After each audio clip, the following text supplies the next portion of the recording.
کہ جب یہ نو کانفیڈنس کا یہ موشن داخل کروائی گئی تھی اسمبلی میں، اس وقت ہمارے ریزروز 16.4 ارب ڈالر تھے. ہم جب گورنمنٹ میں آئے تھے تو وہ 8 اور 9 ارب ڈالر کے بیچ میں تھے. ہم نے ان کو ادھر سے اٹھا کے تو 16.4 ارب ڈالر پہ ہمارے ریزروز تھے جب نو کانفیڈنس دائر ہوا یہ سازش کے تحت. تو جب ادھر سے 16.4 سے آج پہنچ گئے 3.6 پہ، اس سے کیا ہوا؟ روپے پہ پریشر پڑنا شروع ہو گیا اور روپیہ گرنا شروع ہو گیا. تو یہ میں آج آپ کو بتاؤں کہ ہمارے دور میں یہ بار بار کہتے تھے تباہی کر دی ہم نے، مہنگائی کی تباہی کر دی. اس کے مہنگائی کے اوپر میں بعد میں آتا ہوں، لیکن روپیہ گر رہا ہے. اور بڑی وہ اسحاق ڈار وہاں سے سٹیٹمنٹس دیتا تھا لندن میں جدھر فرار ہوا تھا کہ میں نے یہ ڈالر کر دی اور میں یہ کر دوں گا، اور آپ کو پتہ ہے آتے ساتھ بھی اس نے پھر بڑھ کے ماری. تو وہ جو 84 روپیہ گرا ہے ہمارا ڈالر کے مقابلے میں صرف 9 مہینے میں.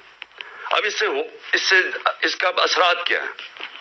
سب سے پہلے تو اس کے اثرات یہ ہیں کہ جو پاکستان میں رہنے والے ہیں، جن کا جینا مرنا پاکستان میں، جن کے روپے میں کماتے ہیں، جو تنخواہ دار ہیں اس ملک کے اندر، ان کے اوپر اب کیا اثر ہوا کہ وہ اگر ان کے بینک میں پیسے پڑے ہوئے تھے تو ایک دم ان کے روپے کی قیمت گرنی شروع ہو گئی. یعنی جو روپیہ خریدتا تھا اس میں اب وہ کم چیزیں خرید سکے گا. لیکن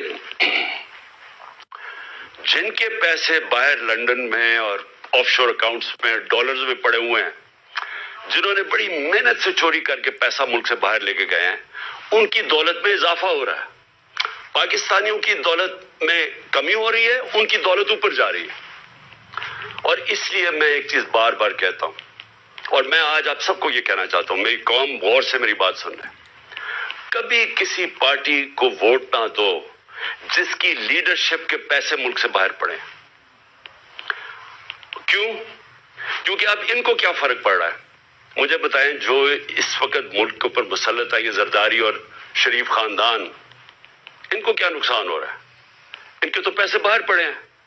ان کے تو ہر یہاں سے جو پیسہ چوری کرتے تھے ہنڈیے والے سے باہر ڈالرز میں، اور جب منگوانا ہو تو پھر کسی پاپڑ والے اور چینی والے کے نام پہ منگوا لیا فیک اکاؤنٹس پہ، اور وہی زرداری نے کیا فیک اکاؤنٹس میں. یہ تو پیسہ اپنا باہر بھیج دیتے ہیں. لانچوں میں ان کے ڈالرز باہر جاتے ہیں، جہاز جاتا تھا تو دبئی جاتا تھا یا باہر چلے جاتے تھے پیسے. ان کے تو باہر پیسے پڑے ہیں. تو اثر کس کو ہو رہا ہے؟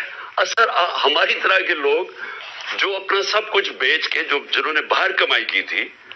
میں نے جب لندن کا اپنا فلیٹ بیچا تھا تو میں جب اپنا روپے میں وہ پاؤنڈز کو روپے میں لے کے آیا تھا تو 90 روپے کا ایک پاؤنڈ تھا، آج 300 روپے کا پاؤنڈ ہے. تو اس سے کیا ہوتا ہے؟ لوگ کیوں پاکستان میں پیسہ لے کے آئیں؟ لوگ باہر رکھیں.